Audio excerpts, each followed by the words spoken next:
Agenda 21 is pretty fucking scary. And Agenda 2030 now. Agenda 2030. Well, no, New and improved. These are two different things. They're both in effect. Well, it's building and improving on the one. Right. One is a short-term goal. One is the 21st century. Okay.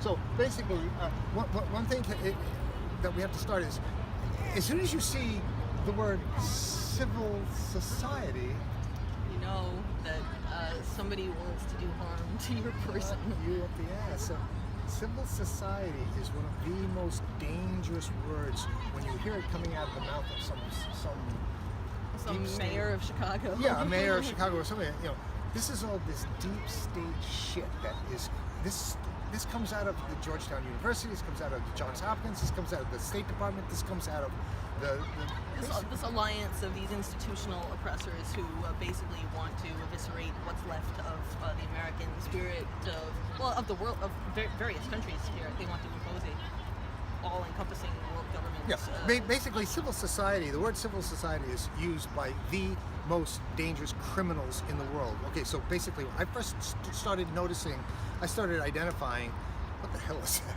I don't know, it's a big, huge fucking thing, right? It's a crane. Okay, well, I've never seen anything like that before. So when they use civil society, they used to use it in the early 90s. It was some State Department piece of shit would come out and say, as they like totally destroy and detonate your nation. Like, they used to say, oh, we want civil society, good governance, and rule of law. Those are the three that was, and then transparency they would stuff in there sometimes. So civil society, and then as soon as you heard those three words together, you said, that's the euphemisms of death. That's the death. That means they want to destroy your nation and enslave and subjugate your people, and they do it under. There's going to be some humanitarian bombing. Humanitarian bombing and responsibility to protect. Oh yeah, responsibility to protect. Protect you. We're gonna protect you right to death. Yeah.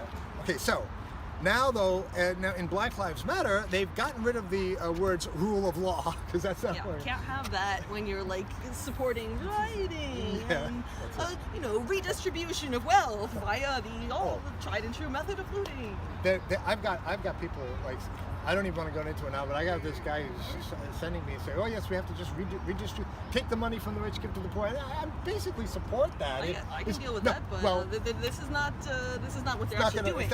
It'll be taking the money from the former middle class now, lower middle class, and giving it to the poor. Okay, or giving it to the upper class. Redistribution of the wealthy from the poor to the rich. Reverse Robin Hood situation here is this has been the largest redistribution of wealth. The whole pandemic situation has been the largest redistribution of wealth from the people to the billionaires, and that wealth ain't coming back. The largest migration of wealth from the poor to the rich. Okay, it has occurred these last 4 months. Yes. Okay, so as long as everybody knows that. So now the Agenda 2030, which is the United Nations plan. And they get these fucking people like Tedros and all these fucking criminals, right?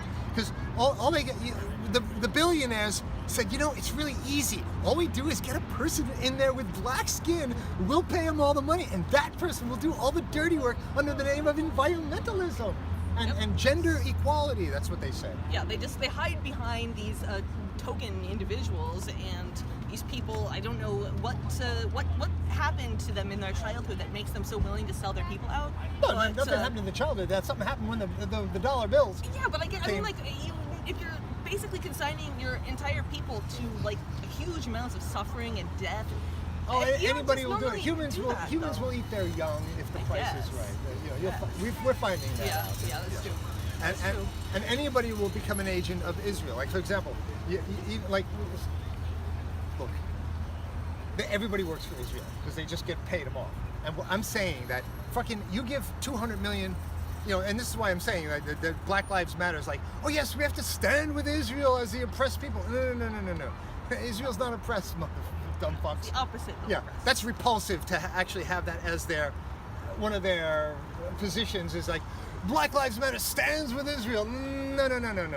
Sorry. Stands with Israel on people's necks. What? Yeah. If you give anybody the most oppressed black life, $300 million, $400 million, Israel's give David Duke $200 million, and he's gonna have a yarmulke on going Haba Nagila, Haba Nagila. You give Yeah. Richard Spencer, 100 million. He's gonna be like, Well, Richard Spencer already works for Israel. So I know. He's gonna get the Wailing Wall. You know, No, Richard Spencer doesn't need any money to do that. I guess he's already been paid off, but that's not a good example. No, and we would never even heard of Richard Spencer unless CNN made him a star. You know? Yeah, I saw this clip the other day. They went to some town in, I think, Pennsylvania that has one Nazi in it.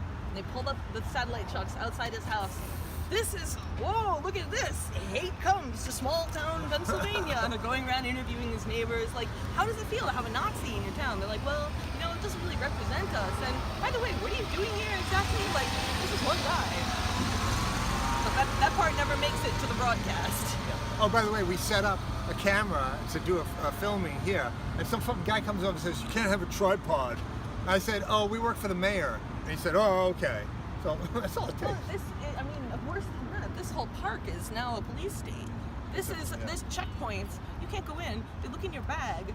They block off entrances because, there's no logical reason why they would block off entrances. But this is, of course, the same park that made national news for having these circles drawn on the thing, which are sort of still there, but nobody seems to be. I saw it. Yeah. I went here when they first did that because I wanted to see, okay, how long can I sit outside the circles before somebody tells me to move? There was nobody enforcing the circles. People were just doing it themselves. That was the scariest part. The cameras. That was the scariest part. One of the things that they have to about when you read, because there's a couple kinds of people. There are the kinds of people like us who take the time to engage in the world, to engage in the issues, and to care about what the fuck is going on, right? Okay, and then you have the kind of people that watch TV and they're like, oh, people like us are totally unreasonable. They don't. Okay. Now the problem is when you do some slight engagement, right?